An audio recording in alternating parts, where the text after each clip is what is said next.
Mom, there's no water. What would you do if the water to your house was cut off for 3 months? There's no water. What are we gonna do? I'm thirsty. Dad! This is what happens to families in Asia every year from March through May. In this part of the world, there is no rainfall at this time of year. The result is a severe lack of clean, pure drinking water. This area is very dry, and people suffer because of a lack of sufficient water. Wells, rivers, ponds, everything dries up. And many of these sources of water are extremely unhealthy to drink from and can result in a number of waterborne illnesses.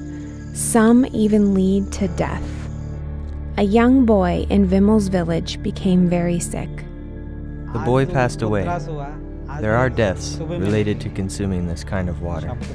Another problem that people face during this dry season is having to walk longer distances to get water. In many cases, it will take a 3-hour round trip just to get a couple buckets of water. I used to walk 3 kilometers with my mother to get water. I used to feel very tired and exhausted. There was no other option. I used to feel very tired and worn out from carrying heavy loads.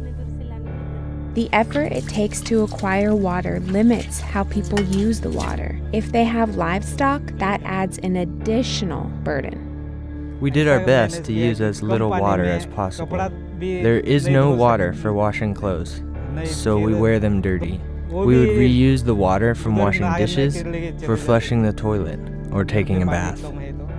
The lack of water has many negative effects upon families. Missing school, missing work, not being able to grow crops, getting sick. These are just a few problems that the people face because of lack of a nearby clean water source. Because my daughter had to fetch water every morning, she missed a lot of school and failed her 10th grade examination. She wanted to study science, but now she cannot go on to further studies. In 2016, Gospel for Asia installed a Jesus well in this village, very near to Vimal's house. After the well was installed, Vimal's wife and daughter no longer had to walk 3 hours round trip twice a day to get water. His daughter was able to go to school regularly, and Vimal was no longer missing work. They have all the water they need to wash clothes, wash dishes, bathe, water their animals, water the garden. You get the picture. A Jesus well solved many problems that Vimal and his family faced due to the scarcity of clean, pure drinking water. But it didn't just help Vimal. The entire village benefited from this Jesus well. The well water was even tested in a lab and was shown to be very pure and clean and safe to drink. I felt very happy that a Jesus well was installed just in front of my house. Now I don't have to send my daughter and wife to fetch water from such a faraway place. It was such a blessing that the Lord answered our prayers and gave us this Jesus well in our village. I was so happy. Now the time spent in fetching water can be invested in other work. My children don't have to miss the school bus, and I don't have to spend money on doctors and medicine because we are drinking clean water from the Jesus well. Vimal told us there are many other villages in his region that do not have access to safe water.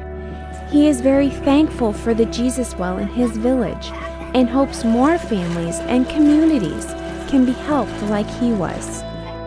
The water crisis is not only particular to my village, it is in the entire region. There are several villages and places where people are suffering worse than us. We need Jesus wells in many places.